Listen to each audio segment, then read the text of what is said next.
तीसरे अध्याय का अगला टॉपिक अपना बीज का परिवर्धन। जैसा कि आप जानते हैं द्विनिषेचन की घटना हो चुकी, उसके बाद भ्रूण और भ्रूणपोष बन गया। ठीक है, अब जो संरचनाएं थी बीजांड और अंडाशय, तो बीजांड है उससे संरचना बनेगी बीज, और अंडाशय है वो परिवर्तित होगा फल में।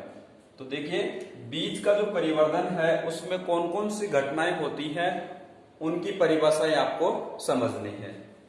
बीजांड बीज में और अंडाशय है वो फल में परिवर्तित होगा द्विनिषेचन के पश्चात, जब भ्रूण और भ्रूणपोष बन जाएगा। ठीक है, अब बीजांड में कौन कौन सी संरचनाएं थी? बीजांड में दो आवरण थे, अध्यावरण, जिनको नाम दिया था हमने बाह्य अध्यावरण और अंत अध्यावरण। तो जो बीजांड में संरचना थी बाह्य अध्यावरण, वो बीज में परिवर्तित होकर के क्या कहलाएगा, और जो अंत अध्यावरण था वो बीज में कौन सी संरचना बनाएगा। तो बात हम किसकी कर रहे हैं? बीजांड में जो दो आवरण थे, बीजांड से क्या बनेगा? बीज बनेगा। तो बीज में वो दोनों अध्यावरण है वो क्या कहलाएंगे? वो दोनों अध्यावरण हैं वो क्या बनाएंगे? बीज का आवरण, बीजावरण कहलाएंगे वो। ठीक है, अब वो दो बीजांड के अध्यावरण कौन कौन से थे? बाह्य अध्यावरण था, ठीक है, उससे तो क्या बनेगा? बीज के बाहर की संरचना, बीज का बाहरी आवरण, जिसको नाम देंगे हम बाह्य बीज चौल। ठीक है, और इसका विशेष नाम है टेस्टा। ठीक है, बीजांड का अंत जो अध्यावरण था वो कहलाएगा क्या? वो बनाएगा क्या? बीज का अंत बीज चोल। एक तो बीज के बाहर संरचना हो गई, और बाहर संरचना के जस्ट नीचे एक संरचना और है जिसको हम क्या बोलेंगे? अंत बीज चोल। कहने का अर्थ बीज के बाहरी संरचना पर दो परत मान लें। बाहरी परत तो कौन सी है? टेस्टा या बाह्य बीज चोल, और उसके जस्ट नीचे कौन सी परत है? अंत बीज चोल या टैगमेन। तो दोबारा ध्यान दें, बीजांड से बनेगा बीज। तो बीजांड में जो संरचनाएं थी, कौन सी संरचना? अध्यावरण। कितने अध्यावरण? दो, बाह्य अध्यावरण और अंत अध्यावरण। ये दोनों अध्यावरण बीज का आवरण बनाएंगे। बाहरी आवरण क्या कहलाएगा? टेस्टा, और आंतरिक जो आवरण है जस्ट बाहरी आवरण के नीचे वो क्या कहलाएगा? टैगमेन। तो कहने का अर्थ ये हुआ टेस्टा और टैगमेन दोनों मिलकर के वो क्या कहलाएंगे? बीजावरण, या कह सकते हैं वो दोनों क्या बनाएंगे? बीजावरण। ठीक है, नेक्स्ट जो बीजांड है उसमें एक संरचना थी बीजांड काय।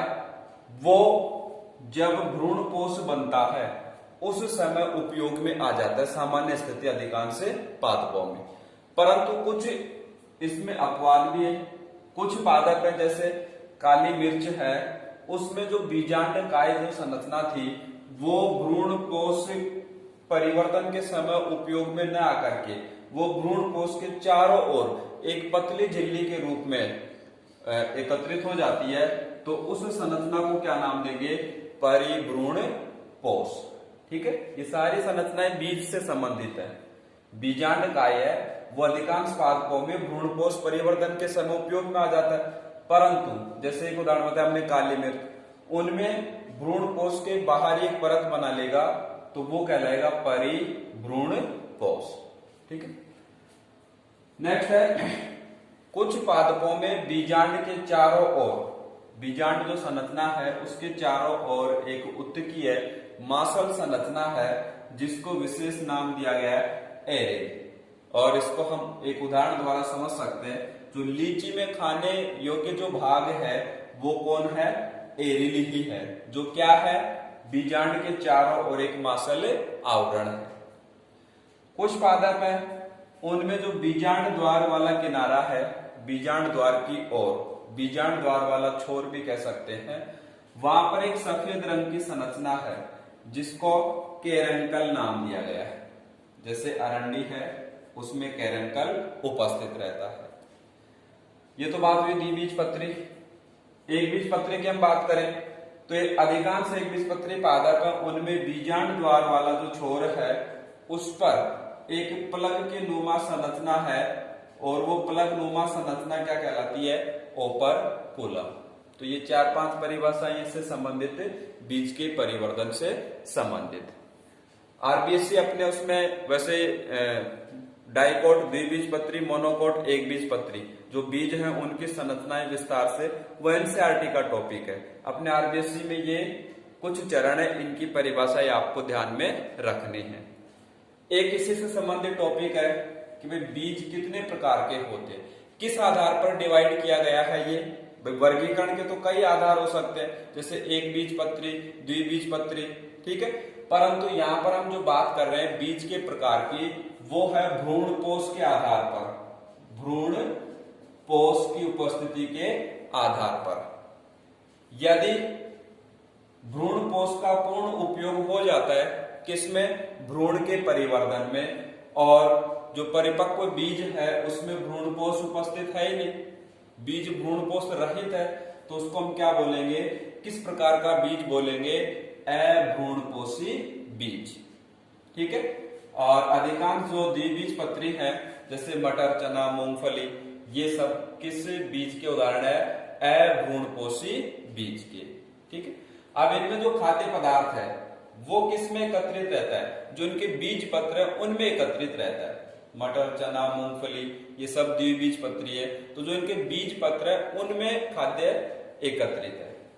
दूसरा जो बीज का प्रकार है, किसके आधार पर, भ्रूणपोष की उपस्थिति या अनुपस्थिति के आधार पर। भ्रूणपोषी बीज, तो नाम से पता चल रहा है अभ्रूणपोषी, मतलब जिसमें भ्रूणपोष परिपक्व बीज में अनुपस्थित हो, और यदि परिपक्व बीज में भ्रूणपोष की मात्रा हो तो कौन सा कहलाएगा, भ्रूणपोषी। तो कहने का अर्थ क्या हुआ कि जब भ्रूण का परिवर्धन हुआ उसके पश्चात भी, उसके बाद भी कुछ मात्रा में भ्रूणपोष बच जाता है बीज में, तो परिपक्व बीज किससे युक्त हो गया, भ्रूणपोष से युक्त हो गया। और जो एक बीजपत्री हैं जैसे मक्का, बाजरा, वो उदाहरण है किसके, भ्रूणपोषी बीजों के। तो ये बीज का दो प्रकार, किस आधार पर बताया हमने, भ्रूणपोष की उपस्थिति या अनुपस्थिति के आधार पर।